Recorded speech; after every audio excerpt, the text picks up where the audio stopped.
It's a bird? It's a plane? No, c'est Waltcast. Des alternants partagent leur expérience, leur métier, des tips pour ton alternance. Ready? Go! En quête d'un métier concret, innovant et porteur d'avenir, tu veux apprendre sur le terrain et tout en préparant un diplôme reconnu. Bienvenue dans Waltcast, le podcast de l'association Walt qui donne la parole aux alternants. Bonjour, je m'appelle Léone Simonet, j'ai 23 ans, je suis alternante chargée d'affaires, étudiante à l'ICAM, en alternance chez Briand. Bienvenue dans Waltcast, Léone. Merci. Bienvenue à toi. C'est un programme en partenariat avec le syndicat de la construction métallique de France, OPCO 2I, avec l'industrie. Pour ce nouvel épisode, on va donc rester focus sur un secteur essentiel à l'industrie, aux infrastructures de demain, la construction métallique, un secteur qui est en pleine transformation, qui recrute d'ailleurs massivement. Plus de 20 000 emplois sont actuellement à pourvoir dans les 5 prochaines années. Léone, avant de te retrouver à l'ICAM, quel a été ton parcours à toi d'un point de vue scolaire ? J'ai commencé par un bac scientifique en lycée général avec une option physique-chimie. J'ai obtenu donc mon baccalauréat avec mention assez bien. Et ensuite, je suis partie à l'ICAM de Nantes tout d'abord pour faire 1 an de prépa. Cursus que j'ai arrêté au bout d'1 an pour passer à l'ICAM de La Roche-sur-Yon pour faire tout d'abord 2 ans en BTS et ensuite poursuivre sur une école d'ingénieur en 3 ans. Ok, t'as toujours su ce que tu voulais faire toi plus tard ? Jusqu'au lycée et jusqu'en terminale même, c'était un peu flou pour moi. Je savais pas trop ce que je voulais faire. Je savais que j'aimais bien les métiers de développement, de nouvelles technologies et tous les métiers, notamment du bâtiment, que j'ai pu découvrir à travers des stages. Et donc, petit à petit, j'ai affiné mon projet avec mes stages et je me suis rendu compte que c'est plutôt le domaine du bâtiment et de la construction qui m'intéressait. Ok, donc ça s'est visiblement au fil du temps imposé à toi. Pourquoi est-ce que tu as choisi l'ICAM pour tes études et qu'est-ce qui t'a finalement attiré vers cet établissement ? Donc avant tout, j'ai choisi l'ICAM et notamment l'ICAM de La Roche-sur-Yon parce que c'est une école en apprentissage et c'est avant tout l'alternance qui priorisait pour moi. En effet, être à la fois à l'école et en entreprise, ça nous apporte vraiment une vision très large et ça nous permet d'apprendre sur le terrain et non pas uniquement que de la théorie à l'école. Ok, quelle formation tu suis exactement ? C'est quoi l'intitulé exact ? Donc actuellement, je suis en école d'ingénieur, donc je prépare mon diplôme d'ingénieur généraliste. Et sinon, le BTS que j'ai fait avant, donc qui fait partie aussi de l'ICAM, c'était un BTS CRSA, donc conception et réalisation de systèmes automatisés. Alors, la formation que tu suis actuellement, elle est également accessible en initiale. Pourquoi est-ce que toi, tu as fait le choix finalement de la suivre en alternance ? Tout d'abord, pour moi, l'alternance, ça permet une polyvalence. En effet, je suis à la fois à l'école et en entreprise, ce qui me permet de voir la théorie et ensuite de le mettre en pratique sur le terrain, donc en entreprise. Ok, en t'inscrivant, qu'est-ce que tu attendais de ce mode de formation ? J'attendais vraiment de gagner en autonomie et je voulais être confrontée au côté terrain et donc à la réalité du travail en entreprise. Comment ça s'est passé pour toi, la recherche d'alternance ? Ça a été plutôt facile pour ma part. En effet, l'industrie et les métiers du bâtiment et notamment les métiers qui tournent autour du cursus d'ingénieur sont des métiers assez recherchés où il y a des postes actuellement. Donc pour ma part, c'était pas très difficile. Bon, tu nous expliques aussi comment t'es arrivé chez Briand, comment est-ce que finalement tu as réussi aussi quelque part à les convaincre de te recruter en tant qu'alternante ? Donc avant de commencer mon cursus en école d'ingénieur, j'ai cherché donc une entreprise pour commencer mon alternance. Je voulais m'orienter vers le domaine du bâtiment et de la construction. Briand était une entreprise qui était située à quelques pas de chez moi, donc c'était assez facile au niveau de la localisation. Et donc j'ai postulé en candidature spontanée au début de l'année, vers février. Et après, Briand m'ont recontacté pour pouvoir donner suite et donc me proposer un entretien. À la suite de cet entretien, j'ai eu un second entretien plutôt technique et enfin, ils m'ont annoncé que j'étais prise. Qu'est-ce qui a fait la différence selon toi ? Alors, je pense que mon parcours et notamment mes expériences à travers mes stages m'ont aidée.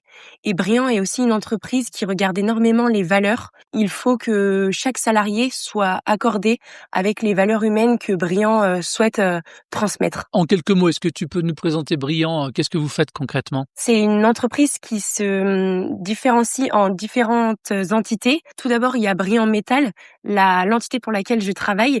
Donc, c'est une entreprise qui est plutôt dans la construction. On s'occupe de la charpente, de la couverture et du bardage. Quel est ton rôle très concrètement? Donc, je suis chargée d'affaires. Alternante chargée d'affaires, c'est apprendre le métier de chargée d'affaires. Autrement dit, c'est tous les calculs et dimensionnements de structures métalliques. Donc, je fais de l'étude de dossier, de l'exécution, donc c'est la réalisation du dossier. Et puis, je fais aussi un petit peu une partie chiffrage et devis. Et finalement, c'est quoi ta place dans un projet? J'ai envie de dire de la prise de contact jusqu'à la concrétisation du projet. Donc, tout d'abord, un chargé d'affaires étudie un dossier pour pouvoir répondre aux appels d'offres. Une fois que nous avons le dossier et que nous avons été retenus par rapport à l'appel d'offres, on commence alors la phase d'exécution.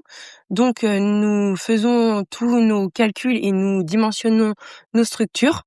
Et ensuite, nous travaillons avec le dessinateur dans un premier temps afin qu'il élabore les plans. Et puis après, on travaille avec la fabrication pour que toutes nos poutres et ce que nous avons dimensionné soient réalisés et fabriqués. Et ensuite vient la phase de pause avec le service travaux. Est-ce que tu peux nous donner un exemple de projet sur lequel tu travailles? Oui, bien sûr. J'ai réalisé un bâtiment qui avait pour objectif d'accueillir une presse pour tout le recyclage. C'est un bâtiment assez simple étant donné que c'était mon premier bâtiment. Donc c'est un bâtiment rectangle qui fait à peu près 5000 mètres carrés. Ok, mais c'est quoi comme bâtiment en fait, comme type de bâtiment? Sur le bâtiment, j'ai pu réaliser donc la structure métallique, la couverture et le bardage. Après, comme type de bâtiment, ça reste du bâtiment industriel. Ok, très bien. Avec quel corps de métier, toi, tu travailles concrètement? Un chargé d'affaires a un rôle assez central, donc il travaille avec beaucoup de corps de métier dans l'entreprise et même en externe. Donc au sein de l'entreprise, on va être amené à travailler avec les dessinateurs, la partie travaux, la fabrication, et en externe, on va donc être amené à parler donc aux clients et à tous les autres corps de métier et les autres lots d'un chantier. Finalement, Léone, qu'est-ce qui te plaît le plus aujourd'hui dans les missions qui sont les tiennes au quotidien et pourquoi? Actuellement, les missions ou la mission qui me plaît le plus, c'est la phase exécution d'un chantier, étant donné que c'est très concret et c'est à ce moment-là que je me rends compte que je suis vraiment utile dans mon métier et que je suis au service du client à ce moment-là. Est-ce que tu peux nous décrire une journée type s'il y en a une? Alors, il n'y a pas vraiment de journée type, étant donné que chaque chantier est différent et donc nous sommes toujours confrontés à de nouvelles choses. Malgré tout, on fait beaucoup de calculs, aussi beaucoup de dessins, notamment à la main, sur plan. Voilà, je dirais qu'une journée type, c'est vraiment sur un ordinateur, à travailler avec des fichiers Excel, des logiciels de vue 3D, puis du calcul. J'imagine que en tant qu'alternante, tu es encadrée par un tuteur. Comment ça se passe, ton accompagnement? Oui, alors je suis accompagnée par un tuteur donc qui est chef de projet et donc il m'accompagne au quotidien. Nous avons notre bureau à côté et c'est très pratique. Il est tout le temps avec moi lorsque j'ai besoin, si j'ai des questions ou si j'ai des interrogations. Il est tout le temps là et j'hésite pas du tout à poser mes questions. Je sais qu'aucune question n'est ridicule et je préfère poser la question et comprendre. Léone, dans ta formation, c'est une formation relativement généraliste, hein, entre guillemets. Qu'est-ce que ça t'a apporté, toi, concrètement, pour être justement efficace aussi en entreprise? Le fait que ce soit une formation généraliste, c'est pas plus mal dans le sens où du coup ça nous ferme vraiment pas de porte et chacun va dans le domaine qu'il souhaite. Après, en arriver en entreprise, c'est un peu plus compliqué étant donné qu'il y a tout à apprendre. Cependant, il y a des matières que je retrouve autant à l'école et en entreprise, notamment pour tout ce qui est mécanique et mathématiques. Comment elles sont justement organisées tes semaines entre les cours et l'entreprise? Donc nous avons un rythme d'alternance un peu spécifique à mon école. Tout d'abord, l'alternance a varié entre la première année de cursus ingénieur et donc la dernière et troisième année. La première année, nous étions sur un rythme de 1 mois. La deuxième année, 3 mois. Et donc là, la dernière année, je suis en rythme de 6 mois. Donc c'est un peu compliqué à aborder, étant donné que ce sont des grandes périodes. C'est assez dur de reprendre le rythme de l'entreprise et se remettre dedans, notamment tous les calculs et les méthodes de travail. Ça prend un petit temps d'adaptation. Ok, 6 mois, c'est vrai que c'est pas courant, on va dire. T'arrives quand même malgré tout à trouver un équilibre entre, j'ai envie de dire, tes études, le travail et puis ta vie perso? Oui, j'arrive quand même à trouver un équilibre. Après, c'est vrai que entre l'école et l'entreprise, c'est pas tout à fait le même rythme, étant donné que l'entreprise, on a une charge mentale supplémentaire. Donc, c'est pas toujours facile à gérer, notamment la fatigue quotidienne. Mais petit à petit, on prend le rythme en retournant en entreprise. Ok, donc la charge de travail, j'imagine, est parfois intense. Tu as dit que tu arrivais à t'organiser, mais justement, comment est-ce que tu fais pour tenir le rythme? J'essaye de m'accorder du temps personnel, notamment de faire du sport. Je sais que ça me fait beaucoup de bien en dehors du travail et donc ça m'aide beaucoup. Et après, j'essaye aussi de sortir et voir un peu mes amis pour me changer les idées. Ouais, t'as raison, et ça fait toujours du bien d'aller voir les amis. Quels sont, selon toi, les principaux avantages finalement de l'alternance? Donc je pense que ça nous permet de voir la réalité à laquelle on est confronté en sortie d'école et donc on est déjà préparé à ce qui va se passer dans le futur et je pense que c'est vraiment un plus. On apprend à travailler sur le terrain et on ne fait pas uniquement de la théorie comme ce qu'on peut faire à l'école. Et à l'inverse, c'est quoi les difficultés du quotidien quand on est alternante? C'est reprendre le rythme et à chaque fois essayer de jongler donc entre le rythme de l'école et le rythme de l'entreprise qui est quand même bien différent. Et d'après toi, là, si tu devais donner des tips, c'est quoi les bons réflexes à adopter quand on débute son alternance? Pour ma part, étant donné qu'il y avait énormément de termes techniques et beaucoup de calculs, j'ai noté dans un petit carnet toutes les formules ou les petits mots indispensables qui m'aident au quotidien. Et donc, dès que j'ai un petit trou de mémoire ou il y a quelque chose que je ne sais plus ou j'ai un doute, j'hésite pas du tout à regarder dans ce carnet-là et ça m'aide vraiment beaucoup. Est-ce que tu dirais qu'il y a des erreurs à éviter? Il n'y a pas forcément d'erreur à éviter. Après, c'est vrai que le métier de chargé d'affaires est un métier quand même qui demande beaucoup de rigueur et de concentration et d'organisation.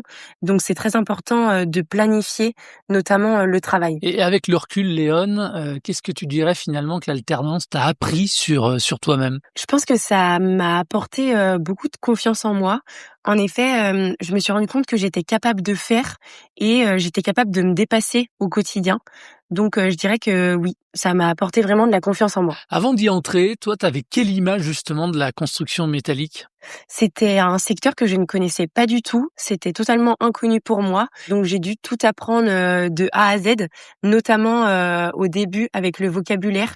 C'est pas évident quand on arrive dans un domaine qui nous est totalement inconnu. Et donc, ça a mis plusieurs mois, tous les petits mots avant de rentrer dans ma tête. Mais petit à petit, je m'y fais. Et qu'est-ce qui rend finalement la construction métallique, on pourrait dire, d'unique? Je pense que c'est un domaine qui est en évolution perpétuelle. La construction, on en aura besoin tous les jours dans le futur et on en a besoin dans notre quotidien.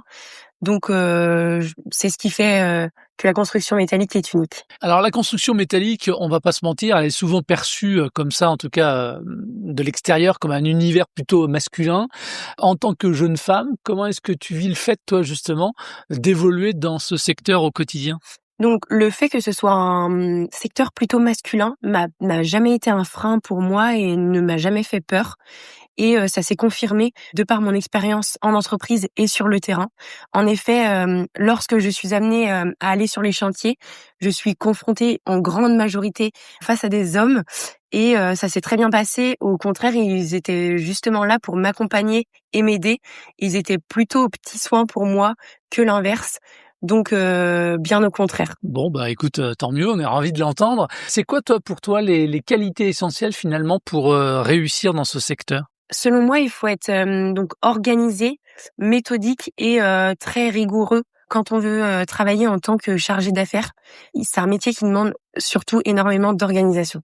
Organisation, méthodologie, rigueur. Tu viens de nous énoncer finalement 3 soft skills que tu as pu développer grâce à l'alternance. Est-ce qu'il y en a d'autres?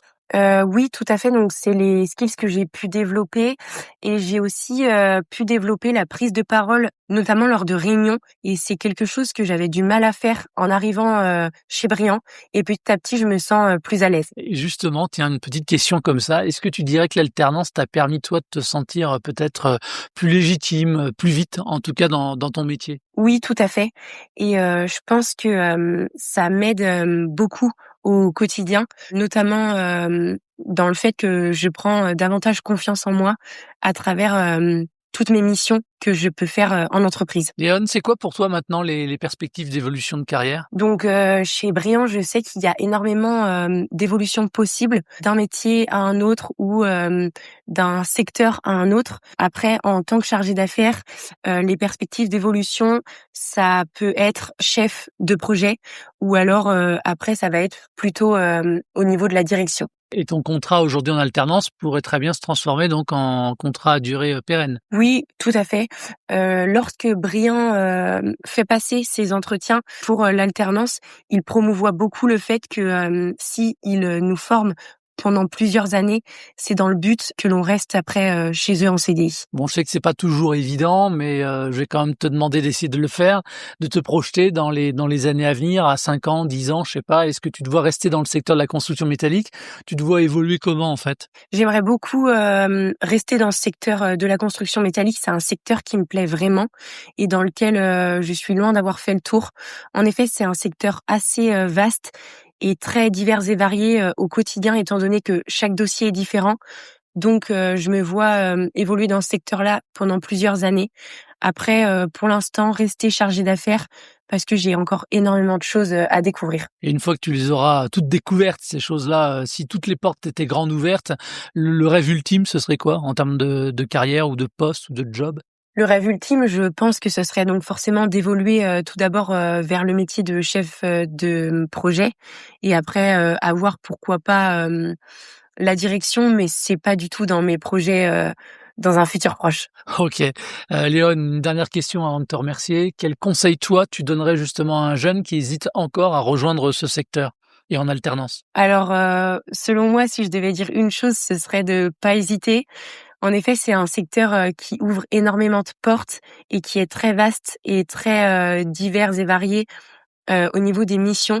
Donc, il faut pas hésiter. La construction métallique, c'est un secteur vraiment très intéressant et dans lequel les gens sont très ouverts d'esprit. Donc, c'est top. Merci beaucoup, Léon, d'avoir partagé ton parcours. Merci. Merci d'avoir répondu gentiment à mes questions. Si vous avez apprécié cet épisode, eh bien, n'hésitez pas à le faire savoir. Surtout, vous pouvez mettre la note de 5 étoiles, par exemple, sur la plateforme de podcast de votre choix. Pour découvrir d'autres témoignages alternants, rendez-vous sur walt.community. À bientôt. Ciao, ciao. Salut. C'était Waltcast, le podcast de Walt sur l'alternance. À la recherche d'une orientation, une formation, un job en alternance? Rendez-vous sur walt.community.